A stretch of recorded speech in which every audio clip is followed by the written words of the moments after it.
हरे कृष्णा। जय श्री हरि। जय श्री गणेश।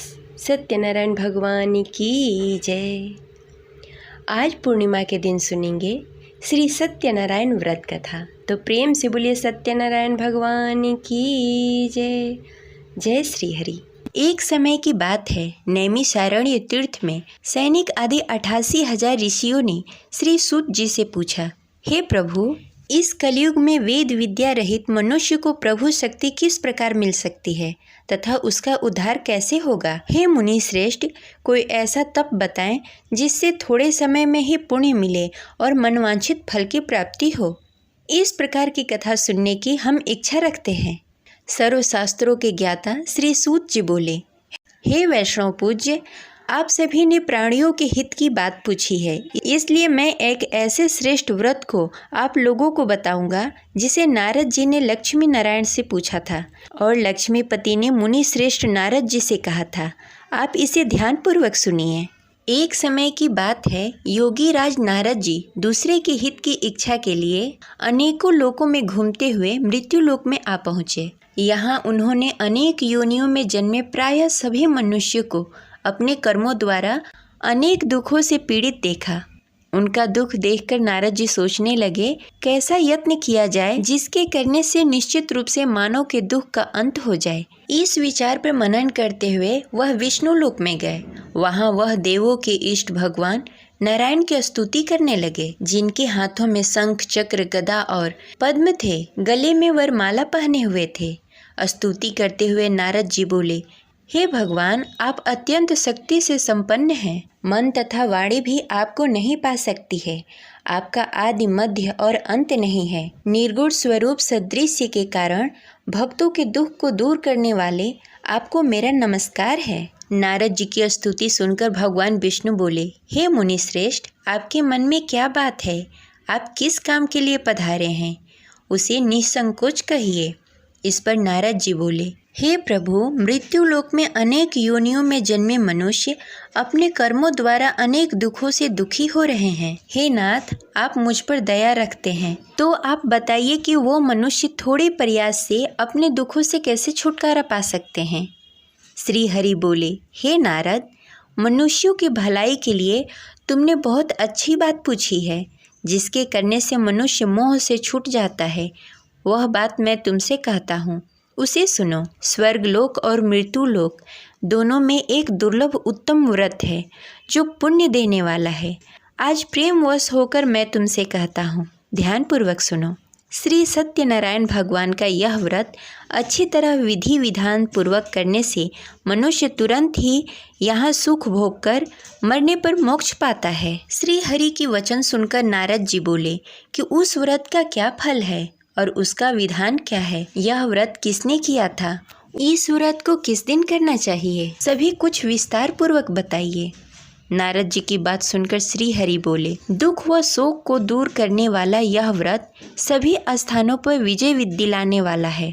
मानव को भक्ति और श्रद्धा के साथ शाम को श्री सत्यनारायण की पूजा धर्मपरायण होकर ब्राह्मणों और बंधुओं के साथ करनी चाहिए। भक्ति भाव से ही नैवेद्य, केले का फल, घी, दूध, गेहूं का आटा, गेहूं के स्थान पर साठी का आटा, शक्कर और गुड़ लेकर सभी भक्षण योग्य पदार्थों को मिलाकर भगवान का भोग बनाएं। ब्राह्मणों सहित बंधु बांधवों को भी भोजन कराएं।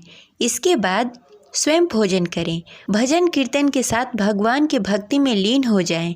इस तरह से सत्यनारायण भगवान का व्रत करने पर मनुष्य की सारी इच्छाएं निश्चित रूप से पूरी होती है। इस कली काल अर्थात कलयुग में मृत्यु लोक में मोक्ष का यही एक सरल उपाय बताया गया है। इस प्रकार श्री सत्यनारायण व्रत कथा का प्रथम अध्याय संपन्न हुआ। तो प्रेम से बोलिए सत्यनारायण भगवान की जय। श्री सत्यनारायण कथा के दूसरे अध्याय के अनुसार श्री सूत जी बोले, हे ऋषियों, जिसने पहले समय इस व्रत को किया था उसका इतिहास कहता हूँ, ध्यान से सुनो। सुंदर काशीपुर नगरी में एक अत्यंत निर्धन ब्राह्मण रहता था। भूख प्यास से परेशान होकर वह धरती पर घूमता रहता। ब्राह्मणों से प्रेम करने वाले भगवान ने एक दिन ब्राह्मण का वेश धारण करके उसके पास जाकर पूछा, हे विप्र, नित्य दुखी होकर तुम पृथ्वी पर क्यों घूमते हो? दीन ब्राह्मण बोला, मैं निर्धन ब्राह्मण हूँ। भिक्षा के लिए धरती पर घूमता हूँ। हे भगवान, यदि आप इसका कोई उपाय जानते हो तो बताएं। वृद्ध ब्राह्मण कहता है, हे विप्रय, सत्यनारायण भगवान मनोवांछित फल देने वाले हैं, इसलिए तुम उनका पूजन करो। इसे करने से मनुष्य सभी दुखों से मुक्त हो जाता है। वृद्ध ब्राह्मण बनकर आए सत्यनारायण भगवान उस निर्धन ब्राह्मण को व्रत का सारा विधान बताकर अंतर्ध्यान हो गए। ब्राह्मण मन ही मन सोचने लगा कि जिस व्रत को वृद्ध ब्राह्मण करने को कहा गया है, मैं उसे जरूर करूँगा। यह निश्चय करने के बाद उसे रात में नींद नहीं आई।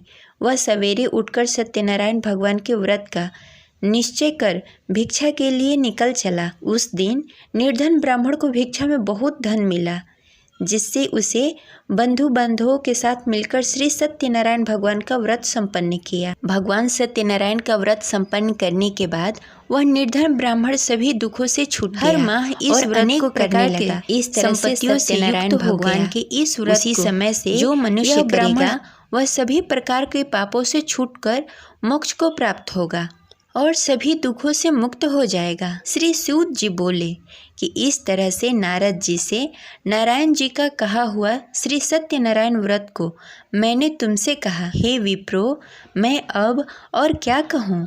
ऋषि बोले, हे मुनिवर, संसार में उस विप्र से सुनकर और किस किस ने इस व्रत को किया, हम सब इस बात को सुनना चाहते हैं। इसके लिए हमारे मन में श्रद्धा का भाव है। श्री सूत जी बोले, हे मुनियों, जिस जिसने इस व्रत को किया वह सब सुनो।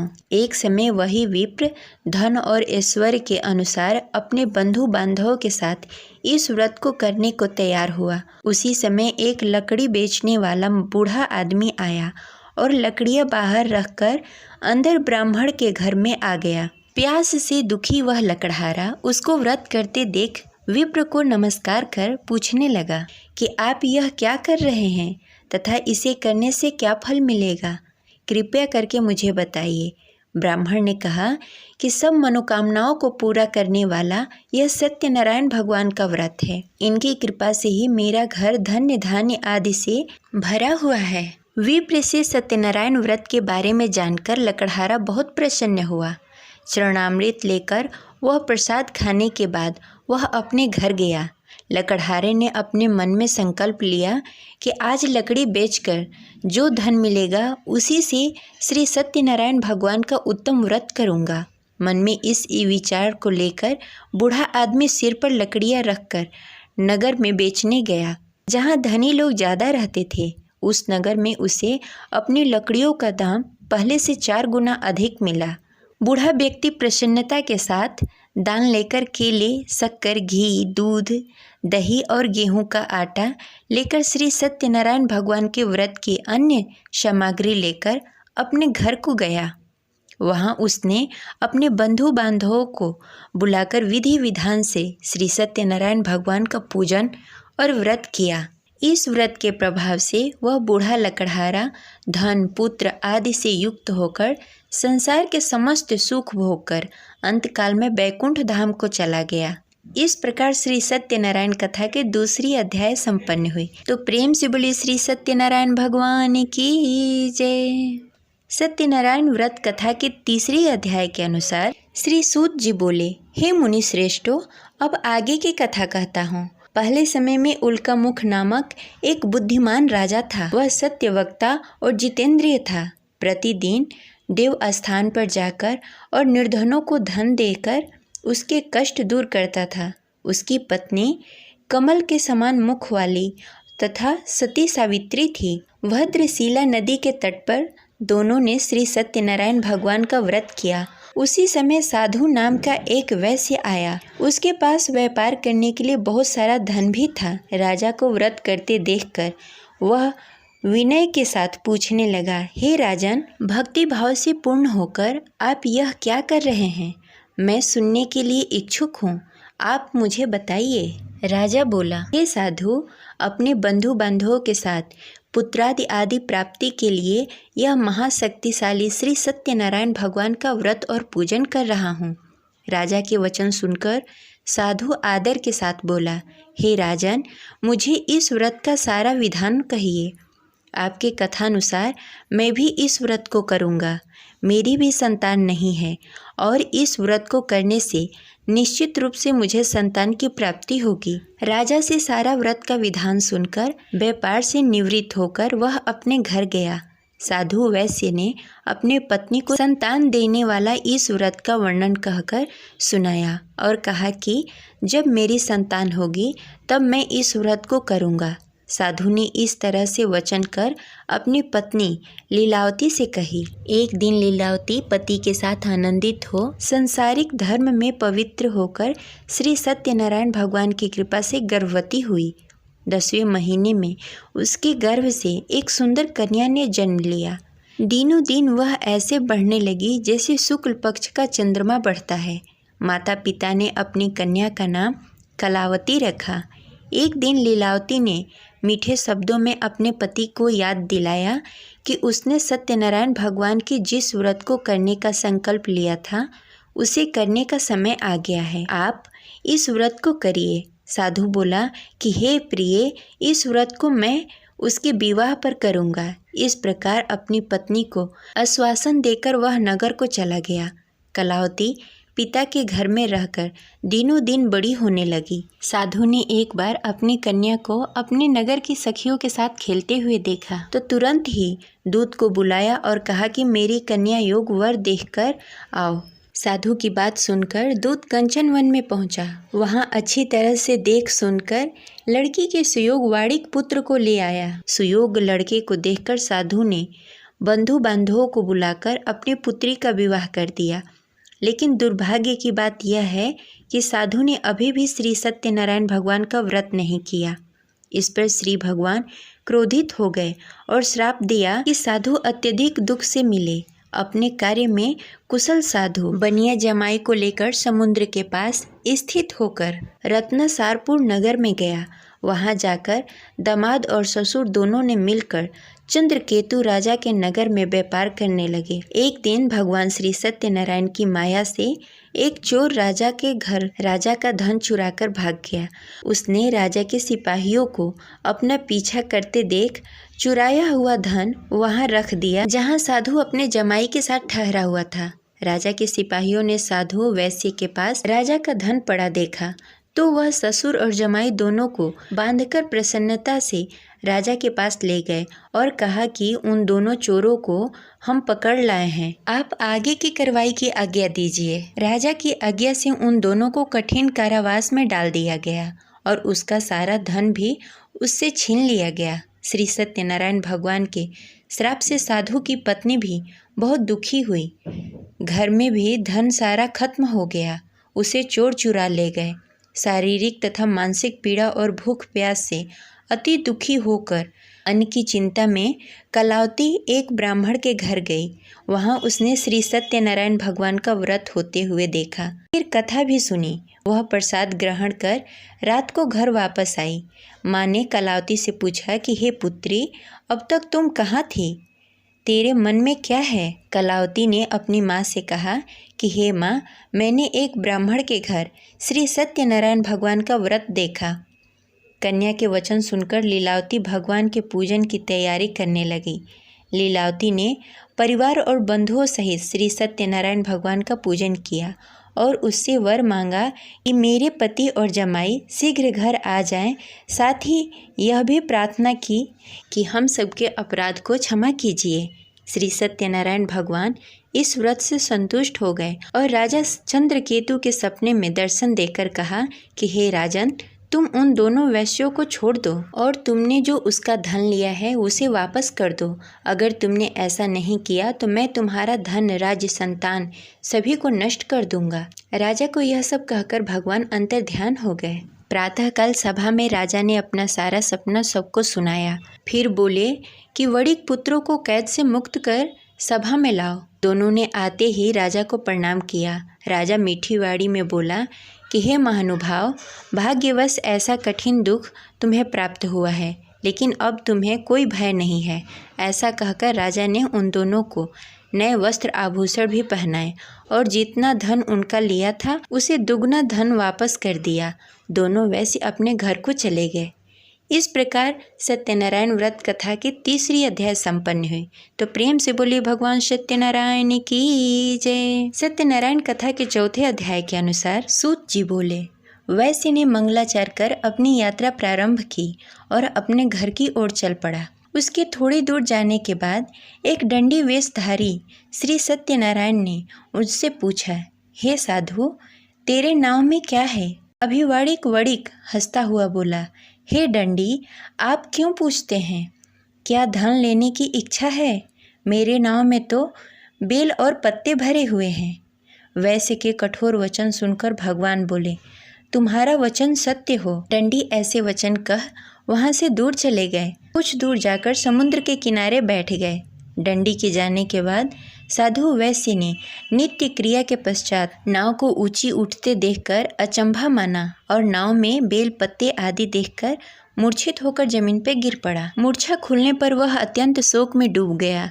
तब उसका दामाद बोला कि आप शोक न मनाएं, यह दंडी का श्राप है, इसलिए हमें उसके शरण में जाना चाहिए, तभी हमारी मनोकामना पूरी होगी। दामाद की बात सुनकर वह दंडी के पास पहुंचा और अत्यंत भक्ति भाव से नमस्कार करके बोला, मैंने आपसे जो असत्य वचन कहे थे उसके लिए मुझे क्षमा कर दें। ऐसा कहकर महान शोकातुल्य होकर रोने लगा। तब दंडी भगवान बोले, हे वड़िक पुत्र, मेरी आज्ञा से बार बार तुम्हें दुख प्राप्त हुआ है, तुम मेरी पूजा से विमुख हुआ। साधु बोला, हे भगवान, आपकी माया से ब्रह्मा आदि देवता भी अपने रूप को नहीं जानते, तब मैं अज्ञानी कैसे जान सकता हूँ? आप प्रसन्न होइए। अब मैं समर्थ के अनुसार आपकी पूजा करूँगा। मेरी रक्षा करो और पहले के समान नौका में धन भर दें। साधु वैश्य की भक्ति पूर्वक वचन सुनकर भगवान प्रसन्न हो गए और उसकी इच्छानुसार वरदान देकर अंतर्ध्यान हो गए। ससुर दामाद जब नाव पर आए तो नाव धन से भरी हुई थी। फिर वहीं अपने अन्य साथियों के साथ सत्यनारायण भगवान का पूजन कर अपने नगर को चल दिए। जब नगर के नज़दीक पहुँचे तो दूत को घर पर खबर करने के लिए भेज दिया। दूत साधु की पत्नी को प्रणाम कर कहता है, मालिक अपने दामाद सहित नगर के निकट आ गए हैं। दूत की बात सुनकर साधु की पत्नी लीलावती ने बड़े हर्ष के साथ सत्यनारायण भगवान का पूजन कर अपनी पुत्री कलावती से कहा कि मैं अपने पति के दर्शन को जाती हूँ, तू कार्य पूर्ण कर शीघ्र आ जाना। माता के ऐसे वचन सुनकर कलावती जल्द से प्रसाद छोड़कर अपने पति के पास चली गई। प्रसाद की अवहेलना के कारण श्री सत्यनारायण भगवान रुष्ट हो गए और नाव सहित उसके पति को नाव में डुबो दिया। कलावती अपने पति को ना पाकर रोती हुई जमीन पर गिर पड़ी। नौका को डूबा हुआ देखकर वह कन्या को रोता देख साधु दुखी होकर बोला कि हे प्रभु, मुझसे तथा मेरे परिवार से जो भूल हुई है उसे क्षमा करें।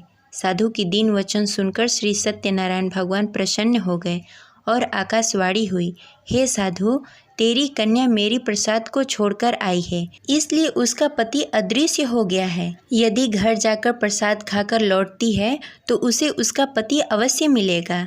ऐसी आकाशवाणी सुनकर कलावती घर पहुंचकर प्रसाद ग्रहण करती है और फिर आकर अपने पति के दर्शन करती है। उसके बाद साधु अपने बंधु बांधवों के सहित श्री सत्यनारायण भगवान की विधि विधान से पूजा करता है तथा इस लोक से सुख भोग कर अंत में स्वर्ग को जाता है। इस प्रकार सत्यनारायण व्रत कथा की चतुर्थ अध्याय संपन्न हुई। प्रेम से बोलिए श्री सत्यनारायण भगवान की जय। श्री सत्यनारायण भगवान के पंचम अध्याय के अनुसार श्री सूत जी बोले, हे ऋषियों, मैं और भी एक कथा सुनाता हूँ, उसे ध्यान पूर्वक सुनो। प्रजा पालन में लीन तुंगध्वज नामक एक राजा था। उसने भी भगवान का प्रसाद त्याग कर बहुत दुख सहन किया। एक बार वन में जाकर वन्य पशुओं को मारकर वह बड़ के पेड़ के नीचे आया। वहाँ उसने ग्वालों को भक्ति भाव से अपने बंधुओं के सहित सत्यनारायण भगवान का पूजन करते देखा। अभिमानवश राजा ने उन्हें देखकर भी पूजा स्थान में नहीं गया, न ही उसने भगवान को नमस्कार किया। ग्वालों ने राजा को प्रसाद दिया, लेकिन उसने वह प्रसाद नहीं खाया और प्रसाद को वहीं छोड़कर अपने नगर को चला आया। जब वह नगर में पहुंचा तो वहां सब कुछ तहस नहस हो गया था। वह शीघ्र ही समझ गया कि यह सब भगवान ने ही किया है। वह दोबारा ग्वालों के पास पहुंचा और विधि पूर्वक पूजा कर प्रसाद खाया और श्री सत्यनारायण भगवान की कृपा से सब कुछ पहले की जैसा हो गया। दीर्घ काल तक सुख भोगने के बाद मरणों उपरांत उसे स्वर्गलोक की प्राप्ति हुई। जो मनुष्य परम दुर्लभ इस व्रत को करेगा वह श्री सत्यनारायण भगवान के अनुकंपा से उसे धन्य धान्य की प्राप्ति होगी, निर्धन धनी हो जाएगा और भय मुक्त होकर जीवन जीता रहेगा। संतानहीन मनुष्य को संतान सुख मिलेगा और सारी मनोकामनाएं पूर्ण होगी। मानव अंत काल में बैकुंठ धाम को जाएगा। श्री सूत जी बोले, जिन्होंने पहले इस व्रत को किया है अब उसके दूसरे जन्म की कथा कहता हूँ। वृद्ध सतानंद ब्राह्मण ने सुदामा का जन्म लेकर मोक्ष की प्राप्ति की। लकड़हारे ने अगले जन्म में निषाद बनकर मोक्ष प्राप्त किया। उल्का मुख नामक राजा दशरथ होकर बैकुंठ को गए। साधु नाम के वैश्य ने मोर ध्वज बनकर अपने पुत्र को आरे से चीरकर मोक्ष पाया। महाराज तुंग ध्वज ने स्वयंभू होकर भगवान के भक्ति युक्त होकर कर्म का मोक्ष पाया। इस प्रकार श्री सत्यनारायण व्रत कथा 5वां अध्याय संपन्न हुई। तो प्रेम से बोले श्री सत्यनारायण भगवान की जय।